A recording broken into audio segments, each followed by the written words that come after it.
36 વર્ણના લોકો મત આપે તો જ આ ચૂંટણી જીતાય છે। કેટલાક લોકો પ્રચાર કરે છે આવડો કે ગેનીબેનના હોમે ચૌધરી સમાજની ચૂંટણી લડે છે અને ચૌધરી સમાજના હોમે ઠાકોર સમાજ ચૂંટણી લડે છે।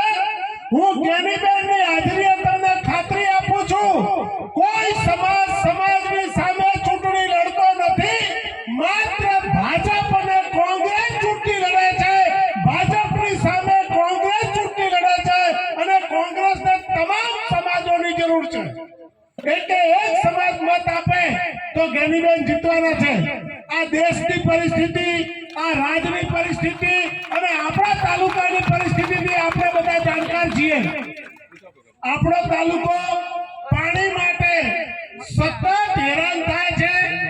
એક સમય એવો આવશે જો 25-30 વર્ષથી રાજ કરતી સરકારો રોજ વચનો આપીને જતી રહે અને પાણીની કોઈ સુવિધા ન કરે તો ધાનેરા તાલુકાના લોકોને પોતાનું વતન છોડીને હિજરત કરવાની જરૂર પડશે।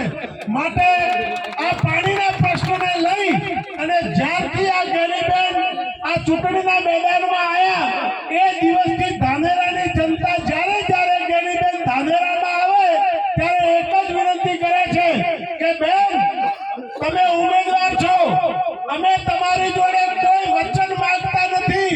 આજે તમે ચૂંટણી લડો છો એટલે અમે તમને બાંધતા નથી, પણ એક વિનંતી કરીએ છીએ કે જ્યારે ધાનેરાના પાણીના પ્રશ્ન માટે ધાનેરાની જનતા તમારી પાસે આવે ત્યારે તમે અમારા આગેવાન થઈ, અમારા લીડર થઈ અને આપ અમારા સંસદ સભ્ય હો, અમારા ધારાસભ્ય હો, કોંગ્રેસના નેતા હો તો તમારે પાણીના પ્રશ્ને ધાનેરાની જનતાને મદદ કરવી પડશે।